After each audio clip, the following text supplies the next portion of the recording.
오늘은 사무엘상 24장 1절부터 7절까지 말씀으로 심판은 하나님만이 라는 제목으로 하나님 말씀 나누겠습니다. 다윗이 사울의 위협을 피해서 이리저리 도망을 다니고 또 그 사울은 다윗을 아주 집요하게 쫓아다니죠. 그런데 십광야에 있을 때 다윗을 쫓아오던 사울이 마침 블레셋이 이스라엘을 침공했다는 얘기에 블레셋 사람들을 치러 갑니다. 그 사이에 다윗이 시간을 좀 벌었어요. 그래서 그 번 시간을 가지고 엔게디라고 하는 지역으로 도망을 갑니다. 이 엔게디로 도망을 간 이유는 엔게디라고 하는 그 이름의 뜻이 염소의 샘이라는 뜻인데요. 이 엔게디 지역은 석회암지대예요. 그러다 보니까 이 석회에는 물에 잘 녹잖아요. 또 비만 오면 물에 녹아서 여기저기 석회암 구멍이 생깁니다.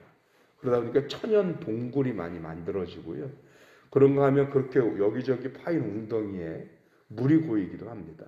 그래서 염소의 샘이라고 하는 이유가 사막에서 양을 치다가 또는 염소들이 그곳을 가면 여기저기 몰려있는 그 웅덩이 우물로다가 목을 축이곤 했어요. 그러니까 도망자에게는 아주 천혜의 요새죠. 여기저기 숨을 동굴도 많고 또 여기저기 샘도 좀 있고 물이 고여있는 웅덩이도 있고 그러니까 물이 굉장히 공급하는 게 중요한데 아주 천연의 요새라고 할 수 있습니다. 근데 사울이 블레셋을 치고 와 보니까 다윗이 엔게디로 도망을 갔다는 거예요. 어렵게 군사들이 모여 있는데 그러니까 군사 3,000을 이끌고 그 다윗을 추격을 이어갑니다. 그런데 그때 사울도 사람이잖아요. 오늘 성경도 아주 적나라한 표현을 썼는데 뒤를 보려고 이렇게 돼 있어요. 근데 이 뒤를 보려고 하는 말이 좀 그래서 그런지 신학서적에는 번역이 안 돼 있는데 현대인의 성경이라고 요즘 언어로 번역해 놓은 성경은 아주 적나라하게 용변을 보려고 라고 표현을 해놨더라고요. 또 어쨌든 뒤를 보려고 한 굴에 들어갔는데 마침 그 굴 안에는 다윗과 그 신하들이 이미 굴 깊숙이 숨어 있는 거예요. 그런데 왕이 용변을 보러 가니까 다른 신하들이 감히 왕이 용변 보는 걸 볼 수가 없어서 뒤를 가렸다고 돼 있거든요. 발을 가렸다고. 그러니까 다 발을 가리고 왕 혼자 용변을 보고 있으니까 다윗의 신하들이 얘기를 하는 거죠.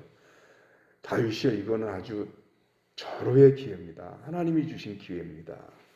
그러니까 하나님이 내 적을 내 손에 붙인다고 했으니 지금 죽입시다. 이 얘기를 하는 거예요. 그런데 다윗이 가서 원래 사울의 옷자락만 조금 뱁니다. 그리고는 그거를 벤 것만 가지고도 감히 하나님이 기름 부어 세운 왕을 내가 옷자락을 뱉다라고 한 때는 이것 때문에 가책이 돼요. 그래서 그것 때문에 하나님 앞에 회개하고 힘들어합니다.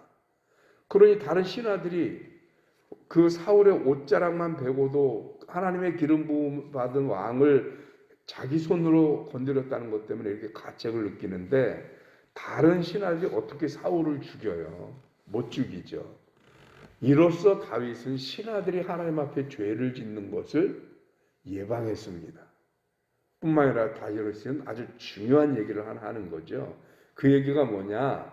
하나님이 기름 부은 사람을 건드리면 안 된다. 왜? 하나님이 세운 자이기 때문에.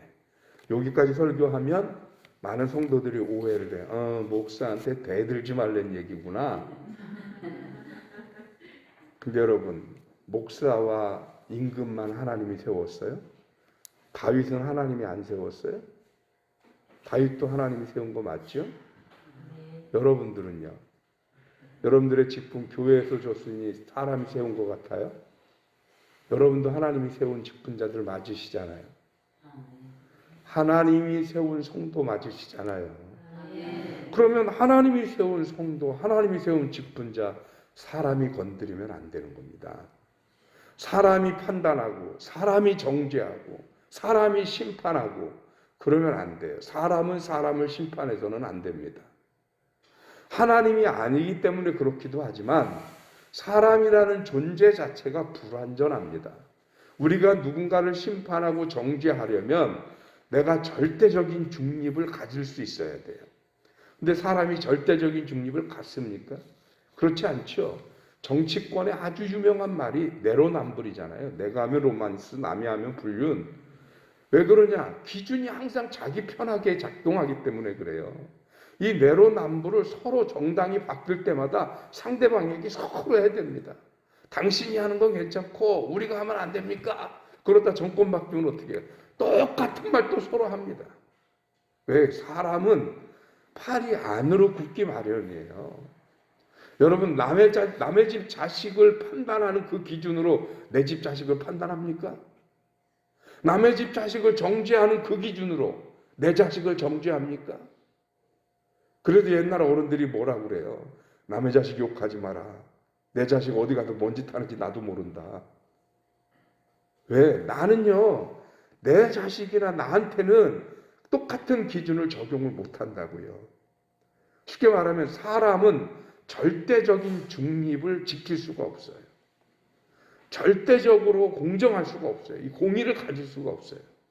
자기나 자기 자식이나 자기하고 친한 사람한테는 너그럽기 마련이에요. 팔은 안으로 굽는다고요. 그런 내가 누구를 판단하고 누구를 정죄한단 말입니까? 절대적인 의, 절대적인 공의를 가질 수가 없는데, 그런데 절대적인 의, 절대적인 공의를 가지신 분이 한 분 계시죠. 오직 하나님만이 절대적으로 공의로우신 분이에요. 심지어 하나님 스스로의 공의를 세우기 위해서 하나밖에 없는 아들 예수 그리스도를 우리의 죄를 대신하라고 십자가에 찢으시면서까지 반드시 우리의 죄값을 치르고 우리를 구원하신 분입니다. 팔이 안으로 굽어서 내가 너 봐줄게 하고 봐준 게 아니에요. 그 죄값을 당신이 치르고선 우리를 봐주신 거예요. 그래서 하나님의 공의는 절대적 공의, 하나님의 사랑은 절대적 사랑이라는 거예요. 그 하나님만이 우리를 판단하실 수 있고 정죄하실 수 있으며 심판하실 수 있는 겁니다. 그래서 오늘 제목이 심판은 하나님만이. 아무리 기회가 다윗에게 왔어도 하나님이 세운 임금을 다윗이 심판할 수 없고, 아무리 우리 주변에 볼 때 내가 가지고 있는 기준에 옆에 있는 사람들의 신앙생활이 내 기준에 부합되지 않는 것 같아도 절대로 우리는 그를 정죄하거나 판단하거나 심판할 수 없습니다. 심판은 누가 해요? 오직 하나님만이 하시는 겁니다. 내가 정죄하는 게 아니라 하나님이 정죄하고 하나님이 심판하시는 거지, 우리가 그렇게 옆에 있는 형제나 이웃이나 교우들을 함부로 정죄해서도 안 되고 심판은 더더욱 안 됩니다. 그러면 우리가 뭘 할 수 있을까? 왜 그러냐 하면 내가 보기에 100번을 양보해도 저렇게 신앙생활하면 안 되는 것 같은데, 저렇게 기울어져 있으면 안 되는 것 같은데 라고 여겨졌을 때 우리는 무엇을 해야 할까? 왜? 심판은 우리 몫이 아니니까요. 그럼 우리는 뭘 해줘야 하느냐? 기도해줘야 하는 것입니다. 하나님, 저가 하나님을 두려워할 줄 알게 하옵소서. 하나님의 살아계심을 온전히 깨닫게 하여 주옵시고, 저의 신앙과 저의 삶이 하나님의 말씀 위에서 이루어지게 하여 주옵소서. 그를 위해서 기도해 주는 것이 우리의 몫이지 심판하고 정죄하는 게 우리의 몫은 아닙니다. 심지어 세상 사람들조차도 생각이 있고 공부가 깊은 현인들은 뭐라고 얘기했냐면, 사람 위에 사람 없고 사람 아래에 사람 없어서 사람이 사람을 함부로 판단할 수 없다라고 얘기를 합니다. 하물며 사람을 창조하신 하나님을 믿는 우리들이 하나님의 그 권세와 하나님의 그 자격을 제외하고 아무런 자격도 없고 권세도 없고 공정하지도 못한 내가 누구를 비난한다? 누구를 판단하고 정죄한다? 심판한다? 더더욱 말이 안 됩니다. 오늘 하나님의 말씀으로 서서 오늘 우리가 심판하기 전에 그를 위해 기도할 수 있는 저와 여러분들이 되시길 주님의 이름으로 축원합니다. 심판은 오직 하나님이 하십니다. 기도하겠습니다. 하나님, 오늘 귀한 은혜의 말씀 우리에게 주셔서 이 귀한 말씀 우리의 마음에 새깁니다.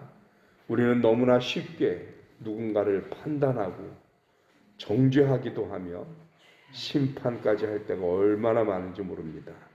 그러나 오늘 다윗의 하나님을 향한 절대 순종을 보면서 사람이 감히 하나님이 세운 다른 사람을 정죄할 수 없고 심판할 수 없음을 깨닫습니다.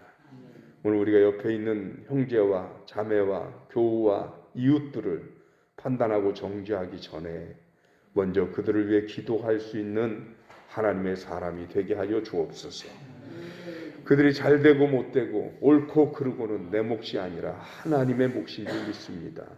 주님께서 그들을 인도하셔서 주님의 심판이 아닌 주님의 구원 가운데 거하는 귀한 성도들 되어지도록 하나님이 역사하여 주시옵소서. 오늘 이 아침 구하옵기는 하나님의 은혜와 사랑 가운데 우리 든든히 서가는 교회를 향한 하나님의 크신 계획을 봅니다. 주님께서 인도하셔서 좋은 감정 평가 결과를 허락하시고 우리들의 이전 건축의 발걸음을 떼게 하시니 감사드립니다. 하나님 앞에 영광스러운 모습으로 우리 교회의 새로운 역사를 이어갈 수 있도록 주님께서 함께하여 주시옵소서.